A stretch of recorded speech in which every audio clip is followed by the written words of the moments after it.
இந்த காலகட்டத்தில் கிறிஸ்தவ மார்க்கத்தில் நிறைய செழிப்புகள் இருக்குது மக்களே. எல்லாருமே ஒரு புவர் ஃபேமிலியா இல்லை, திரளான செழிப்புகள் இருக்காது. பெண்டேகோஸ் அனுபவத்தினாலும் சரி, மற்ற அனுபவத்தினாலும் சரி, அந்த பெண்டேகோஸ் அப்போஸ்தல அனுபவத்தை அதிகமாய் விரும்புகிற பிள்ளைகளுக்கு நான் சொல்லுகிறது, இது ஒரு சேமிக்கிற ஒரு காலம் அல்ல, சேமித்து வைக்கிற ஒரு காலமும் அல்ல.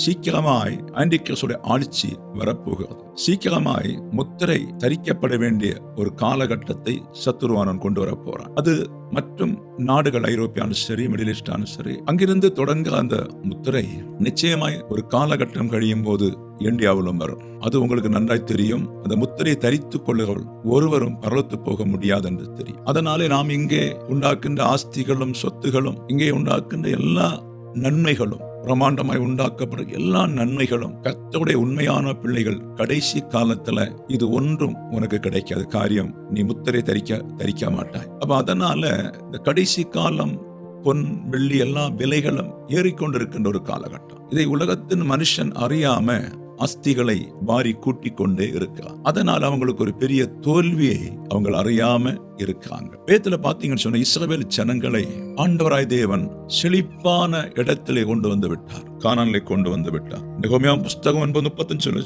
சொல்லுகிறது, செழிப்பான தேசத்தில் உமக்கு ஊழியம் செய்யாமலும் தங்கள் துர்க்குணங்களை விட்டு திரும்பாமலும் போனார்கள். அப்போ ஃப்ரீயாய் தேவன் நம்மை நடத்துகிறார், தேவன் ஃப்ரீயாய் நம்மை உயர்த்துகிறார், தேவன் ஃப்ரீயாய் நம்மை ஆசீர்வதிக்கிறார். தேவன் நம்ம ஒரு நோக்கத்தை வைத்து நம்மை ஆசீர்வதிக்கிறார். அந்த நோக்கத்தை நாம் புரிந்து கொள்ள வேண்டும். அவர்கள் அந்த நாளிலே பழைய பாடின ஊழியங்களை செய்து தேவனுடைய மார்க்கத்தை எல்லாருக்கும் கொடுக்க வேண்டிய பிள்ளைகள். அந்த செழிப்பு வரும்போது அதை மறந்து விட்டார்கள். இந்த நாளும் சாபத்திலிருந்து, பாவத்திலிருந்து நம்மை எடுத்து கழுவி சுத்திகரித்து நம்மை உயர்த்தும் போது நன்றி இல்லாதவர்களாய் போய்விடுகிறோம். அதனால ஒன்று, தேவ கோபம் நமக்கு வருகிறது. அல்லேலூயா.